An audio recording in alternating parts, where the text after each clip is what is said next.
नमस्कार दोस्तों। अभी हमारे देश में हर जगह यूजीसी छाया हुआ है। चारों तरफ न्यूज़ चैनल, न्यूज़पेपर, हर जगह यूजीसी का ही मुद्दा छाया हुआ है। जनरल कैटेगरी के लोग यूजीसी का विरोध कर रहे हैं। जनरल कैटेगरी के लोग कह रहे हैं कि सरकार इस पर विचार करे, तो वहीं एसटी, एससी, ओबीसी, यहाँ तक विपक्षी पार्टियां भी सरकार का समर्थन कर रही है, जो कि इतिहास में पहली बार ऐसा देखने को मिल रहा है। अब इसी बात को लेकर एक डिबेट के दौरान सुप्रीम कोर्ट के वकील और आरजेडी प्रवक्ता प्रियंका भारती पे गुस्सा हो गया। आप लोग खुद ही देख। क्या इस देश में बराबरी के अधिकार की बात करते करते इस नए नियम के तहत ऐसा तो नहीं कि हम असमानता कर रहे हैं? अगर एसटी, एससी, ओबीसी बच्चों के साथ कहीं पर भी भेदभाव हो रहा है तो शिकायत होकर कार्रवाई होनी चाहिए। लेकिन अगर ये गलत इंटेंशन से होता है तो कहां जाएगा जनरल कैटेगरी का बच्चा? प्राची जी, मैं मुस्कुरा इससे रही थी ना क्योंकि अमिताभ जी ने कहा कि वीपी सिंह जी ने एक बम फोड़ दिया था, उसके बाद उसकी सरकार गिर गई। मालूम वो बम क्या था? मंडल कमीशन का बम था, जिस बम से मैं निकली और मेरे जैसे हजारों पिछड़े निकले जो यूनिवर्सिटी के स्पेसेस तक पहुंच पाए। बम से निकली है का नतीजा है। अब आगे अब आगे सुनिए, सुन लीजिए। अभी तो आप कहते प्रतिभावान छात्रों के खिलाफ कुछ आएगा। आपकी प्रतिभा यहीं से मिट गई क्या कि महिला बोल रही है तो बीच बीच में कूद रहे हैं? सुनिए, कूद नहीं रहे, मैं बोल रहा हूं बम की उत्पादक है आप। रुक जाए अमिताभ जी, रुक जाए। हाँ बोले। अरे क्या बात करती है, सीधा आक्षेप लगा रही है।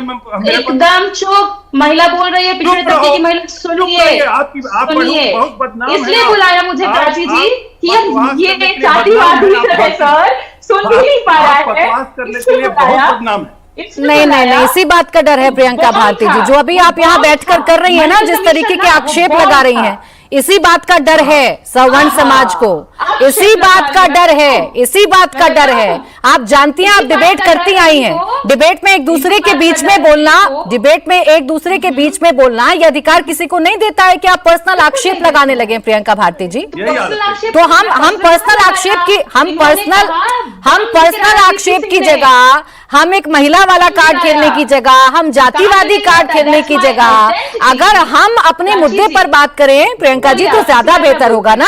आप बोले, मुद्दे पर बात करते हैं। पहली बात, मैं महिला हूं तो उसका कोई कार्ड नहीं होता है। That's my identity. मैं भी महिला हूं मैडम, मैं भी महिला हूं प्रियंका भारती जी, लेकिन मैं हर बात पर ये नहीं कहती हूँ कि मैं महिला हूं तो मुझे बोलने नहीं दिया जा रहा है। हम महिला हैं, हम इतने कैपेबल हैं कि अगर कोई हमें ओवरशैडो करेगा तो हमारी जो आवाज है वो उससे भी ज्यादा तेज हो जाएगी। तो प्लीज ये सब नहीं करते। अब आए, लौट कर आए चर्चा पर आए।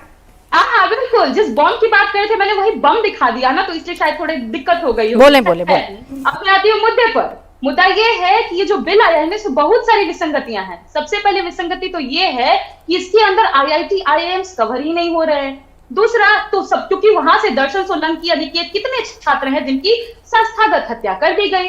दूसरा, इसके डी फैक्टो चेयरपर्सन वहां के वाइस चांसलर है। अब वाइस चांसलर में पूरे देश भर में कितनी डाइवर्सिटी है।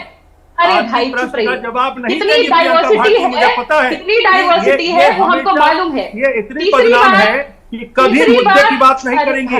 रुक जाए अमिताभ जी, प्लीज रुक जाए। अमिताभ जी रुक जाए, अमिताभ जी रुक जाए, उनको बात पूरी करने दें। अमिताभ जी उनको बात पूरी करने दें, वरना विषय भटकेगा, वरना विषय भटकेगा, वरना विषय भटकेगा। थोड़ा आवाज डाउन रखें सिन्हा जी। बोले प्रियंका जी। जितने रिपोर्ट्स आए प्राची जी, चाहे वो थोराट कमेटी की रिपोर्ट हो, नाफे कमेटी की रिपोर्ट हो, सारे रिपोर्ट्स में यही पाया गया कि दलित पिछड़े बच्चों के साथ में जातिगत भेदभाव, शोषण होता है। कहीं भी तो ये निकल करके नहीं आया ना अपर कास्ट के बच्चों के साथ में जातिगत भेदभाव हो रहा है। पंडित पैदा होते हैं घर में तो पंडित जी लगा करके सम्मान कर दिया जाता है, और यही हमारे दलित बैकवर्ड बच्चे जब यूनिवर्सिटी स्पेसेस में जाते हैं उनको ये कहा जाता है, अरे तुम तो जाटक हो, तुम्हारा काम है जूता सीना, जाओ जूता सियो।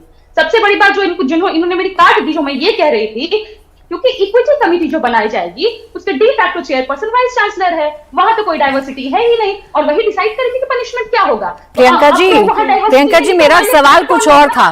प्रियंका जी मेरा सवाल कुछ और था, मेरा सवाल कुछ और था आपसे, लेकिन आपने उस सवाल को एकदम छुआ तक नहीं, आपने उस सवाल को एकदम छुआ तक नहीं। आप यहाँ मेरे साथ बैठकर समानता की बात कर रही हैं, आप इक्विटी की बात कर रही हैं, आप कह रही हैं कि अगर जातिगत भेदभाव हो रहा है तो उस पर कार्रवाई होनी चाहिए। लेकिन मुझे ये बताए ना प्रियंका भारती जी, ये तय कैसे कर लिया आप लोगों ने कि हमेशा गलत करने वाला सवर्ण समाज से ही होगा?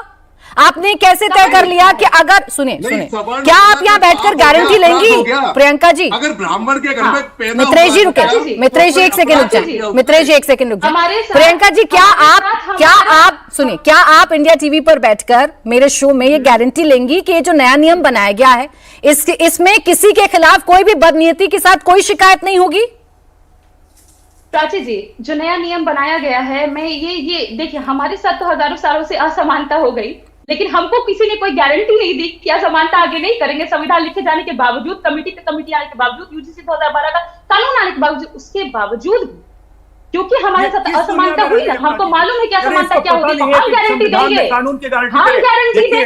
प्राची जी, इस महिला को रोकिए, ये अज्ञान फैला रही है समाज में। कानून की व्यवस्था इनको पता नहीं है कि कानून की व्यवस्था क्या है। इस अज्ञानता मत फैलाओ प्रियंका भारती, चुप रहो। आपको पता नहीं है कि आप अज्ञानता फैला रहे हो, फैला रहे हो समाज में। फिर आप आ गई ना, आप प्रियंका जी रुक जाए, प्रियंका जी रुक जाए। प्रोफेसर प्रवेश, अभी रुके, प्रोफेसर प्रवेश चौधरी जी के पास में जा रही हूँ। प्रियंका भारती जी, अगर भेदभाव कहीं पर हुआ है तो उसी को रोकने के लिए ही कानून है, लेकिन उन कानूनों में अगर असमानता होगी तो सवाल पूछने का अधिकार सवर्ण को भी इतना है जितना इस देश में एसटी, ओबीसी और एससी को भी है।